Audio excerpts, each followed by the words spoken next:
Hi, it's Tony Chapman, and welcome to Chatter That Matters. It's a podcast where we cut through the clutter to focus on what matters most to your life and your livelihood.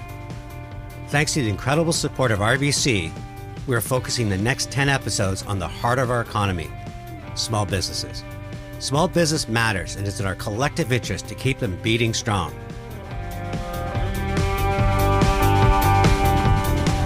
In this episode, you're going to receive a masterclass in building brands in the experience economy. Okay, thank you, Will. And it's taught by Joe O'Brien, who captains a highly respected ecotourism boat company. This is where the whales come and sing. And he's going to take you to the edge of the universe. Joining him is the brilliant cultural anthropologist Ujwal Arkalgud, a highly respected marketing and brand strategist Alex Blum, and Kellie Sauriol from RBC, who calls small business owners her heroes. And they have one quest: to keep Joe's boats afloat until the tourists come back. Joe O'Brien, welcome to the podcast. Yeah, thank you for having me. Take me back to the early 80s and the business you were in and how you reinvented yourself. I was born in a little fishing village just south of St. John's, 30 miles to the south. And I was from a fishing family, and that meant we went on the ocean every day to make our living. We had to use gill nets, long lines, and cod traps, and jiggers to catch fish in the ocean. And we saw that as young people, and our parents were telling us that the future didn't look bright in the fishery, and that we probably should change our way of life.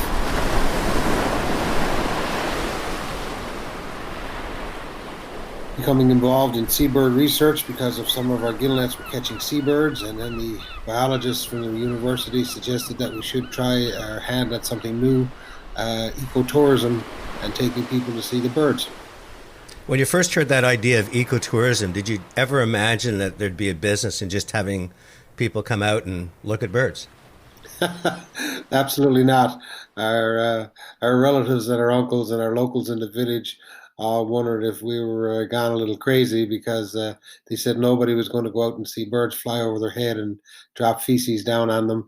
So it didn't look like it had much of a future, but we didn't see it that way. We saw the expression and the feeling in people's faces, and their joy that they experienced. We knew this had to be a business, and all we had to do was try and get it up and running. How good is this? Oh man, oh man, oh man. Take me just to the culture at the time. How do you come to terms with having the confidence to say, maybe I am right, when the vast majority of people are, as you said, questioning the new venture? Well, we knew we were right, because when we ended up at the end of the day, we had a fishful of cash in our hands, and people were giving us extra money for the great service that we provided. Your business has changed dramatically over the last 3 decades, I would imagine. Quite so. First, when we started running our business, we were putting little cards on restaurant tables and bending them, and hopefully people would pick them up and give you a call. Technically, at the hotels, they were saying we were soliciting for business, and we broke the barriers there by inviting them out on promotional fam tours, and grew our business by being nice to our guests and being nice to the guests that come and stay in Newfoundland in our hotels and offerings like that. We gained a reputation as being a 5-star attraction, seabird reserve with 4.6 million seabirds. It's a very unique experience. It's like going to the edge of the earth and seeing what it's like looking over the edge. It was a whole new experience for the guests. How did you communicate the adventure back then? Our key in the old days was every guest that we had was our walking billboard, and from dentist's office in Vancouver to physiotherapists in Ontario, all these people that came looking for a unique experience in a part of Canada that they'd never known much about and wanted to experience, started in becoming our marketing people.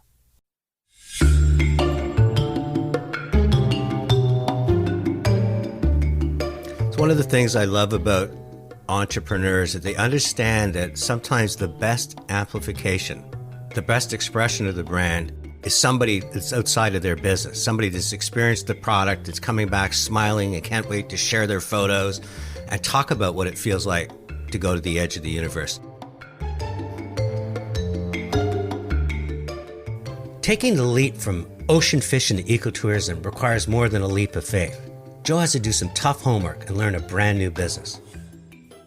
As a young man, I traveled with my partner, my wife, and I looked at different boat operations and whale watch operations and what was a success and what wasn't a success. I always thought of myself as being the sort of the shrimp amongst all the sharks or the whales in the ocean. So I studied the big guys and done cruises on cruise ships and wondered how they attracted people and watched other players in the business do a great job of marketing themselves and marketing their product.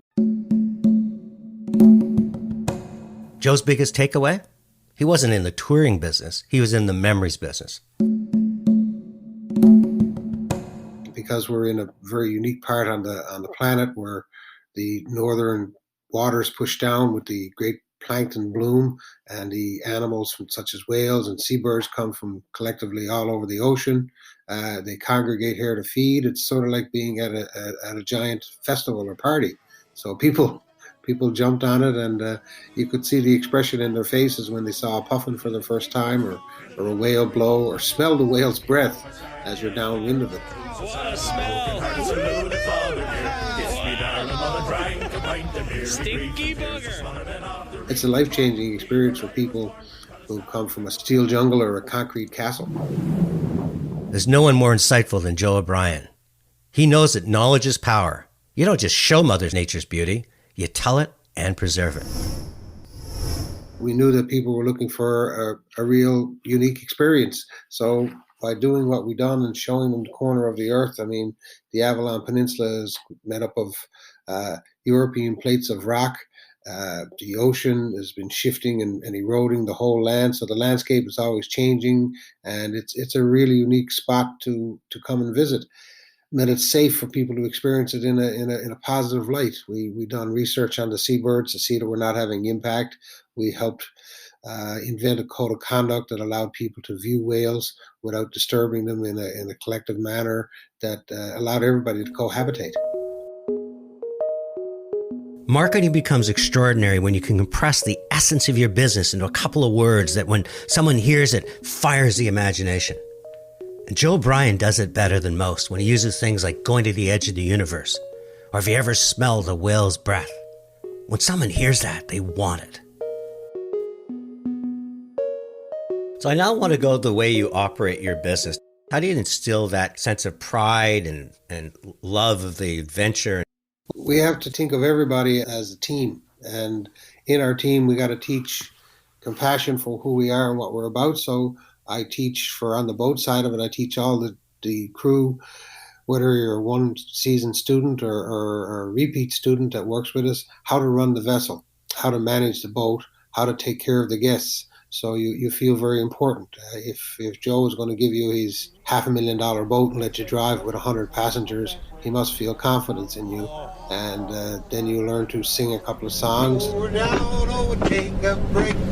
might have to be a great singer, but if you sing from your heart and you tell the story of where you are and what you're seeing, it's a very positive experience. It creates great positivity in your staff that they are playing a serious part in delivering your product.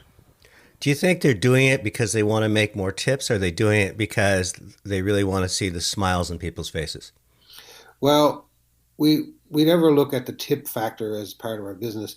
We do our best to do a great job, and if the tip comes in, that's fine. But we take pride in making sure that the guests know who we are and why we ended up in this place on the planet, and how happy we are to offer, let them have a look through our eyes of how we view the world. Just give the listener a sense of what this business is now. So we have 3 vessels. We have a 100-passenger vessel. We have an 85-passenger vessel. We have a 12-passenger vessel. We have a gift shop, a couple of restaurants, a 100-seat and a 50-seat restaurant, 2 boutiques, 3 shuttle buses. And in 2019, we were running 4 rides a day, 9 o'clock, 11:30, 2 o'clock, and 4:30, and sometimes an evening run. And we were moving between 20 to 25,000 customers in a couple of month period in the summertime. And today, Joe, 1 year later? Today, it's we're all shut down. We won't be able to open on the 1st of May this year. Transport Canada, according to Health Canada, says we probably will look at it by the end of June. So right now, instead of taking bookings, we're giving back their reservations, and we're sending their money back to the guests. Assuming that you'll get your financing, what else will you need to do? Our hopes are that eventually people will want to come back and see Newfoundland and Labrador, and that will be still open for business. So we have to speak to our financial people on how to plan past COVID-19 and finance our way into 2021 and maybe 2022 before we start to see a change. And how are you doing personally? Because I know how attached you are to your team, to your family, the people that work with you. Well, it's very sad because we don't know if we're going to be able to keep some of our longevity company employees, and we're very worried about whether or not they'll be there in the future.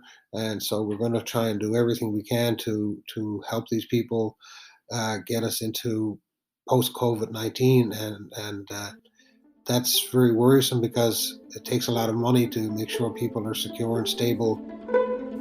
Joe's resilience, imagination, drive, and personality is why I have such faith that small business will reinvent the future of Canada's economy. He didn't just walk away from a fishing business and create an ecotourism business. He's touched the lives of hundreds of employees. He's put smiles on the faces of thousands of customers. He's given us another reason to visit Newfoundland, one of the most beautiful places on the world. And even when COVID-19 threatens that future, Joe remains optimistic because he sees the entire economy coming together by us working together. It's very obvious that this is creating a stronger global economy because everybody realizes that we're all in this together. We all thought we were all in our own little silos, but today we know that we're going to have to really work together because it's going to take a lot of people collectively pulling on the rope together in order to make her go in the right direction. We have to keep Joe's ships in the water. We have to keep his entrepreneurial spirit alive. Now I'm going to find the thought leaders that can help with that quest.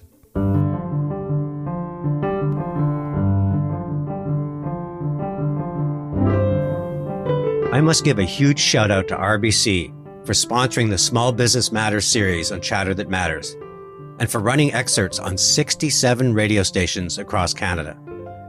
I'm a big fan of RBC, not just because they're one of the world's best run and most respected banks. It's because of what they do to help all of Canada. Take Future Launch, a $500 million investment to help Canadian youth find and pursue their path in life. Or the investment RBC makes in arts and culture, in amateur sports, and in building our new economy.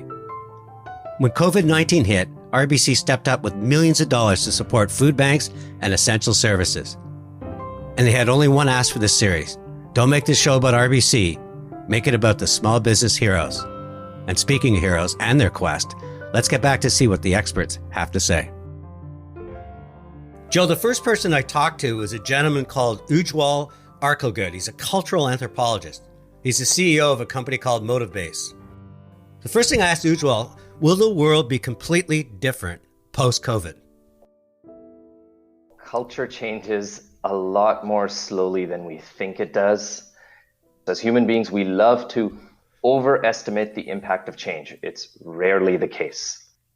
So what will be different? People are rethinking, what is luxury? Should I spend the money on the Prada bag, or should I spend the money on going and experiencing things that are suddenly so near and dear to me? How is this going to impact Joe's business? The world will not be worse off for him, his business, and his community. It will be better off for him and his business. 100%. We see this through all the analysis and tracking we're doing. He just has to get through the short-term pain. Well, you're more optimistic than most, so tell me a few more reasons why Joe should believe that the future is going to be a lot brighter than he thinks. People are craving an understanding of some of these experiences that they otherwise can't get. So there are opportunities, obviously, for Joe through the digital channel and through all the customers that he has had in the past and the incredible experiences they've had. But can they afford to feed this crave of wanting experiences that matter? 75% of the Canadian consumer who has been lucky enough not to lose their jobs, we're saving money. And Ujwal, do you have any final thoughts for Joe? The key to Joe's IP is his passion and his knowledge. For example, in his interview, he talks about his knowledge of the geology of the region. He talks about his knowledge of whales. He talks about feeling like you're on the edge of the earth. These are all important components of the experience that people are craving right now, and there's a gradually greater renewed energy for these types of experiences. So, Joe, this is one of the smartest individuals in Canada. He's pretty optimistic about your business. What do you think of hearing him for the first time? I didn't think it would be that positive, but he seems to understand or have a pulse on how people feel, and having a feeling about what they want to do to take their vacation makes me feel good, because it tells me that people are still interested in unique, cool experiences, especially where we sit on the edge of the universe. So I'm now going to pivot to Alex Blum. Alex is one of the top experiential marketers in the country. She has a firm called Silver Lining, and she helps to position clients to take advantage of opportunities. First thing Alex comes out with is such passion about your sector. My belief is there's never been a better time in recent history to be a small, independent tour operator. So I asked her, why small? One of the likely macroeconomic outcomes of COVID is this regional economy versus global economy mindset, the narrowing of the borders. So narrowing the borders, who should Joe target for his business? The North American consumer versus the global consumer is his target. They're less expensive to target and a little bit easier to market to versus the global consumer. The high net worth consumer is likely to rebound first, and they want great experiences. They're also going to be a little more demanding.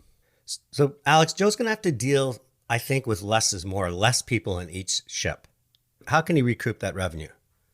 Joe has a great opportunity to increase and up his game in terms of what he offers on his restaurant menus, like signature cocktails.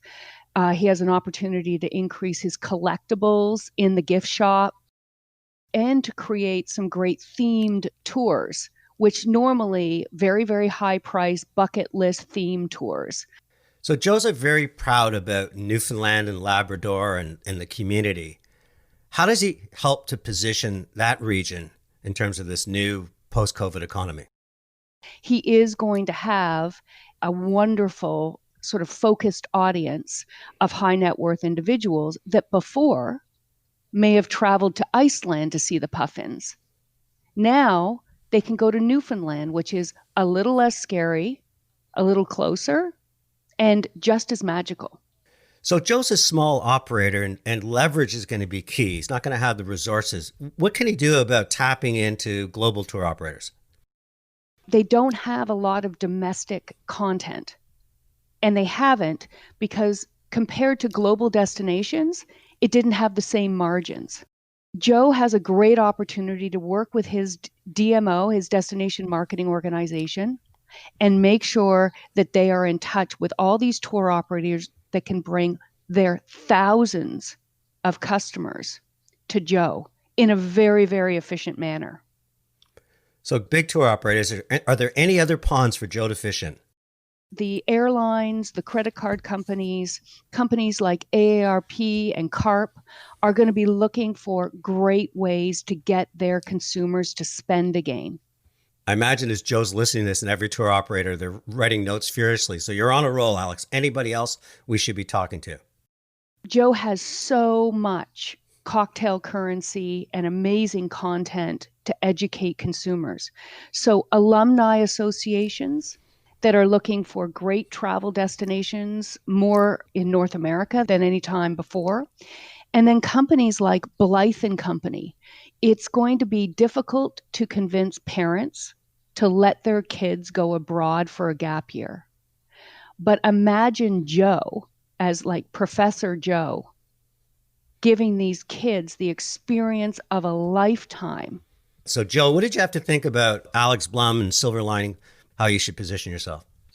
Sounds like these people are very in tune to where the consumer lies, far more than what I would see through my little glass. But we were always worried about how they were going to be dealing with post-COVID and how they were going to be thinking about travel. So I was always worried, would they just stay in their bubble or would they want to look for unique experiences? So, Joe, I left this final comment from Ujwal, who summarizes what both have been saying about you and your business. It's less about a boat tour and more about the experience of being in that environment, of being able to experience the things that you could only dream of, like smelling the whale's breath. What a smell! Stinky booger! And now I want to take you to Kellie Sauriol. She's the VP of RBC. She works on the East Coast. But before she started talking about your business, she has more in common with you than simply the region. Joe, you may be happy to know my mom's actually from a tiny fishing village in Newfoundland. So when something like COVID-19 hit, something unforeseen, I asked Kellie, where do financial advisors focus? The history of the company and the relationship that we have with our business owner clients. In many cases, we've had these relationships for years, and we know the business owners, we know their companies, we know how successful they have the opportunity to be. So tenure matters, but I imagine Joe's going to have many conversations with his financial institution. Any advice? It's always better to be in a position to anticipate some of these what-ifs than to be blindsided by them. So what are the important things Joe should have in his sort of knapsack as he walks into his meetings? First, to be transparent, and second, to be prepared. So in what way? Doing a little homework around what resources you have available, what plans you have, what are the assumptions that actually stand up those plans. You know, your advisor will likely ask you why a number of times through the conversation and maybe challenge some of your assumptions. But the objective of that is really just to have a real true understanding of your situation and your plan so that we can support and advise you. So Kellie, how do you view the importance of small businesses in your region? Small business owners are actual heroes. They do so much for our communities. They provide jobs, they provide valuable services, and they also support all the other things that make our communities so special and that tie us together. It's interesting to have a financial institution use the word hero when describing their clients. So, Joe, how do you feel about what RBC's talking to you about? I'm switching to RBC.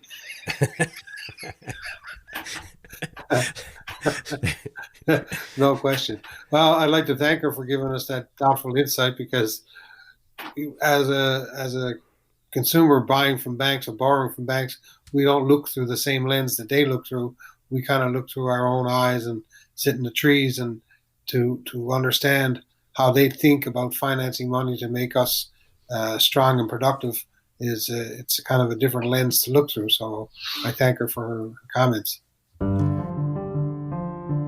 This moment in time is no different than the mid-'80s when the cod were disappearing and you had to reinvent and reimagine a new life. Everyone's scared and skeptics and negative energy overpopulate our conversation. But the ones that ignore and choose to make things happen will be the ones that ignite and drive our new economy. You and I both know, in fact, the experts know, you're one of those chosen ones. It's in your DNA. And you never use the word I, it's always we and together.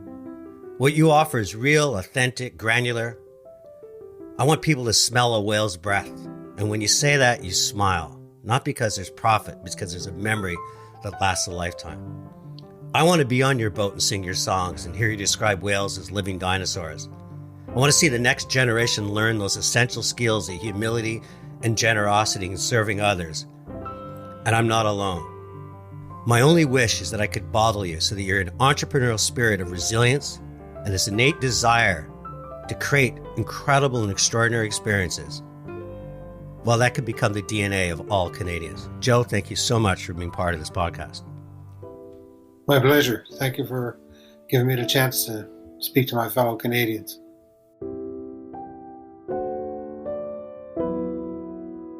To find details on how RBC supports its business clients, visit rbc.com/business. You've been listening to Chatter That Matters with Tony Chapman. If you haven't already done so, subscribe to the show wherever you get your podcasts. You can connect with Tony on Twitter @Tony Chapman, through LinkedIn @Tony Chapman Reactions, or visit his website, TonyChapmanReactions.com. Chatter That Matters is produced by Tony Chapman Reactions and Eye Contact Productions.